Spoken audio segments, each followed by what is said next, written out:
श्रीपुरवन्दमी पासं श्रीपुरवन्दमी पाशं श्रीपुरवन्दमी पत्रं यत्र विहायसि प्रविपुले स्थातुं क्षणं नाक्षमं तत्रास्ते गुणरत्नरोहणगिरि यो देवदेवो महान् चित्रं नात्र करोति कस्य मनसा दृष्टा पुरे श्रीपुरे सश्री पार्श्वजनेश्वरो विजयते दिग्वाससां शासनम् पत्र टिके न जहाँ अधर में गुण रत्नों का गिरिवर हो कितना विस्मय किसे नहीं हो चलो देख लो श्रीपुर को देवों के भी देव पार्श्वजन अंतरिक्ष में शांत रहे युगों युगों तक दिगंबरों का जिन शासन जयवंत रहे युगों युगों तक दिगंबरों का जिन शासन जयवंत रहे। जैन दर्शन की तत्व विद्या अत्यंत गंभीर और महत्वपूर्ण है।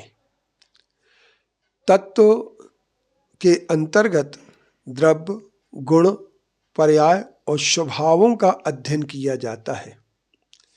द्रव्य उसे कहते हैं द्रवति अद्रुवद द्रवश्यतीति द्रव्या। गुण और पर्याय के समूह को द्रव्य कहते हैं। इन द्रव्यों में जीव पुद्गल धर्म अधर्म आकाश और काल द्रव्य होते हैं। इन द्रव्यों का वैज्ञानिक दृष्टि से अत्यंत महत्व है। अर्थात हम ये कह सकते हैं सबके लिए दिखता है जीव, सबके लिए पुद्गल मैटर सबके लिए दिखता है, लेकिन principle of motion principle of rest अर्थात ईथर एंड नॉन ईथर भी जिसको कहते हैं, वैज्ञानिक दृष्टि से वह भी एक देखने की आवश्यकता होती है। ईथर नॉन ईथर या इसी को हम ये कह सकते हैं कि principle of motion and principle of rest अर्थात धर्म द्रव्य अधर्म द्रव्य स्पेस अर्थात आकाश द्रव्य और टाइम इज काल द्रव्य। ये 6 चीजें प्रसिद्ध वैज्ञानिक आइंस्टीन के अपने रिलेटिविटी थ्योरी में हमें देखने को मिलती हैं।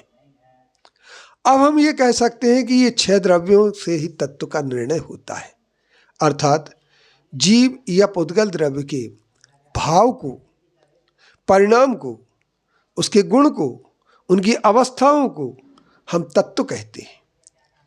और जीव और अजीव 2 हमारे सामने संसार में पदार्थ हैं। इनमें जीव पदार्थ उन्हें कहते हैं जिसमें जानने, देखने और सुख दुख के अनुभव करने की शक्ति होती है। अजीव पदार्थ के अंतर्गत पुद्गल धर्म अधर्म आकाश और काल को ग्रहण किया जाता है। अर्थात हम ये कह सकते हैं कि अजीव द्रव्य जो होता है वह अजीव द्रव्य और जीव द्रव्य, इसी के लिए आचार्य नेमचंद सिद्धांत चक्रवर्ती ने कहा है जीव मजीवम दव्वम जिनवर वसहेन जैन निदिठम देविंद विंद वंदम वंदे तम सभ्यदा सिरसा। जीव अजीव आश्रव वंद संवर निर्जरा और मोक्ष ये 7 तत्व बताए जाते हैं। इन तत्वों की चर्चा जब हम करते हैं तो निश्चित तौर पर हम एक बहुत अच्छी जानकारी तो लेते ही हैं, साथ ही हम यह भी प्राप्त कर लेते हैं कि हमारी आत्मा के कल्याण का मार्ग क्या हो सकता है, क्योंकि आत्मा के कल्याण का मार्ग कभी भी तत्व निर्णय के आधार पर ही व्यवस्थित होता है। जिसने तत्व का निर्णय नहीं किया, जिसे तत्व की परख नहीं है, क्योंकि पूजा तत्व की होती है व्यक्ति की नहीं होती है। जिसने मोक्ष तत्व अपने अंदर उत्पन्न कर लिया है, अर्थात संभव निर्जरा की ओर जो बढ़ चुका है वही पूज्यनीयता को प्राप्त होता है। आश्रव और वंद्य वाला संवर्म और निर्जरा को प्राप्त नहीं करने वाला व्यक्ति कभी किसी के द्वारा पूज्य नहीं होता है, क्योंकि बंदे तद्गुण लब्धये, उनके गुणों की प्राप्ति के लिए ही हम भगवान की प्रार्थना करते हैं, उनके लिए हम नमस्कार करते हैं, उनको हम प्रणाम करते हैं, उनकी वंदना करते हैं।